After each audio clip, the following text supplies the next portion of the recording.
Good morning, everyone. It's Tess, and today's tip 307, and I'm calling it Simply Removing the Weeds with a Smile.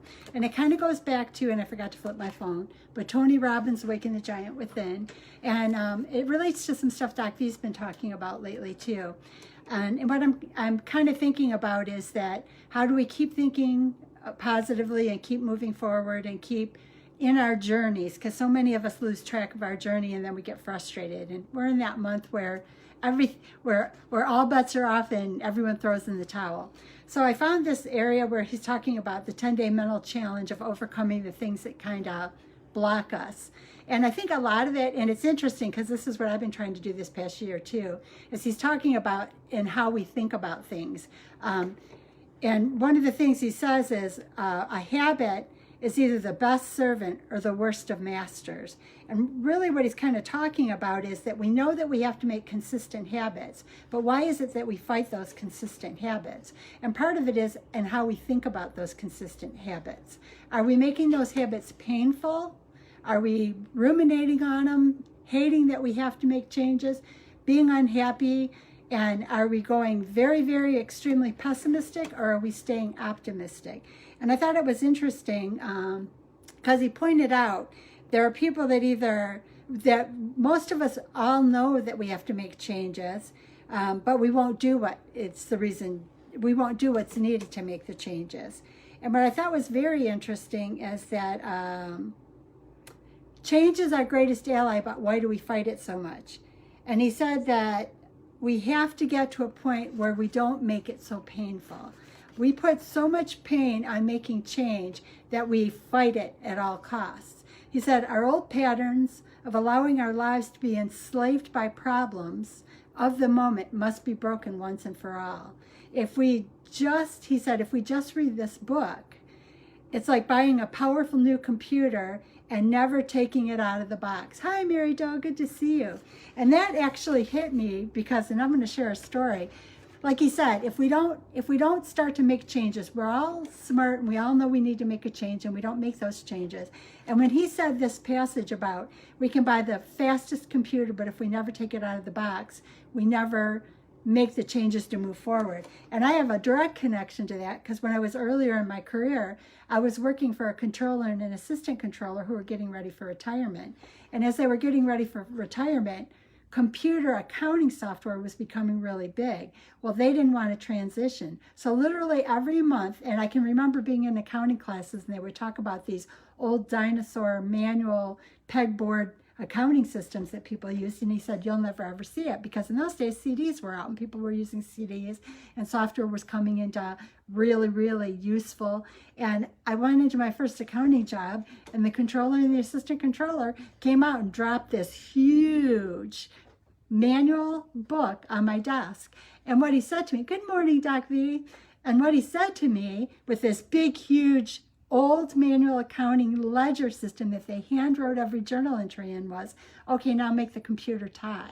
So what I had to do is go through this hundreds of page old manual accounting system, and I had to make the computer tie to this old manual system. And I kept trying to get them to flip over, but they wouldn't do it. And it was so funny when I read this passage in Tony Robbins' book. You know, what good is a brand new computer system if you never use it? And he kept pointing out that what he's finding consistently, and Doc V's been talking about it a lot lately too with positive thinking, is the reason we never overcome the issues, the reason we never move forward, is we keep looking at too much pain in making the change. And we've got to shift that thinking. We have to stop thinking that ruminating and getting angry and getting frustrated about a change is going to make it any better. Because he said what ends up happening is that we become so overwhelmed by it that we turn a couple of weeds into a garden that's overgrown with weeds, it's choked out with weeds, and it's just a nightmare. And he said what we need to do, and this is a lot of what we've been talking about lately, and truthfully it is what has changed my life in the past year, 2 years, is that instead of looking at problems in this horrible, I'm frustrated, I don't know what I'm going to do, life is not working out for me, you have to look at a weed in your garden as simply, well, good morning, Carmen, good to see you. You just need to look at it more playfully. You just need to look at it like, oh, well, you know what? There's the weed. And the funny part is, I know you're there, so you won't be there for very long. So if we can become playful and excited and more, stop ruminating and making it worse than it is, and just take that little playful, enjoying step forward, that appreciative, hey, this is an opportunity for something great around the corner, just moving forward. We focus too much, and I am guilty of this. We focus too much on making things perfect and cleaning the garden and cutting the corners, and then we get caught up in this no forward movement. I'm even one guilty of, I hate these small little incremental weight losses. I want big ones. As long as I'm moving forward, as long as I'm grabbing a weed along the way, I'm progressing, and I can look back in a month, 2 months, 3 months, 6 months, a year, and I see progress. If I feel every single day and I ruminate in a place where I see everything overgrown, everything's bad, nothing's working out, I'll never make progress. And I need to make progress. So I thought it was really interesting because, like I said, I worked for somebody who gave me that manual accounting ledger and told me to make the computer tie. What a waste of time. But I did it because that's what I had to do. How many of us are looking at our lives as an overgrown garden that's overwhelmed and that we can't succeed at it? I know that when I was at a BMI of 60, I felt overwhelmed. I felt hopeless. I didn't know if anything would work. I am so grateful that I took that first step. I didn't know if it would last long term. And when I jumped in, I truly at one point in time thought that if I even get a few years of an enjoyable life, it'll be better than what I was living then. And now I'm 5 years out and I'm still getting better every day. And this analogy, this picture in my mind of just knowing that all I have to do is keep walking forward, enjoy the journey.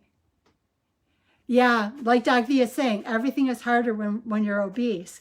And I like this idea. I'm just going to keep looking forward. I'm going to keep walking. I'm going to look for something to enjoy in this journey. Just bend down and pick up a weed and keep making it better. I know what it felt like to be at a BMI of 60. And I know what it feels like now to be entering new areas that I never thought I would ever reach. When I had surgery, I was just hoping to lose 100 pounds and enjoy a bit of my life. And now 160 pounds and entering new phases of my life and doing things I never thought I would do. And this analogy, because even myself, sometimes I fall into that place of thinking that I'm overwhelmed and why is it, taking 5 years and it's a difficult journey. But from now on, I'm going to remember that I have the tools to think more optimistically, make my circle of comfort bigger, and start noticing there's a weed right there, and guess what? I'll just pull it up and keep moving forward. If I look at just one weed to pull up and keep walking down my path, it's easier, it's playful, it's more fun, and when I look back, I see huge progress. I am, and Doc V will agree, I'm known as the inch-by-inch girl. My weight loss can be in ounces each week. It's slow, but it's slow and steady, and I'll still get there. And the greatest reward for myself is that over 5 years post-surgical, I am still in a losing pattern. So it never stops. You can continue to lose. It may be slower, but I'm in the right direction, because how many people at this point are fighting a regain? And it doesn't matter if you've had a regain. All you have to do today is bend down and pick that first weed with a smile on your face, playful and excited about what you can reach down the road. Don't be focused on making it painful for what's down the road. Be playful and enjoy the journey. Appreciation, gratitude, just like our practices every day with Doc V. Doc V's been talking a lot about practices, and I think that's what Tony Robbins is kind of saying in this too. Our practices are our daily bend down to pull that weed, our appreciation, our gratitude, our green smoothie, our salad. What one little weed are you going to pull today so that you can start to see your garden as the beautiful thing with a flower waiting to bloom, instead of the overgrown garden with choked out weeds that really doesn't exist, but you've created that picture in your mind. So I hope you guys have a beautiful day. And remember, it's not as bad as we make it out to be. And I'm telling you, at a BMI of 60, I thought things in my life were over. And I know it's possible. And I had to do it one weed at a time. I am doing things in my life I never thought were available. And that first step of having the surgery wasn't so I could get where I'm at right now. It was just so that I could live a little bit longer. And it's grown into a garden more beautiful than I ever dreamed possible. And I know that I'm just beginning to see what's possible. And I want that for you guys. Start every day, and when you start to go down that rumination of bad, stop, just grab a weed and keep moving forward, happy, joyful, and excited that you can spot the weed and move forward. Have a beautiful day, and thank you.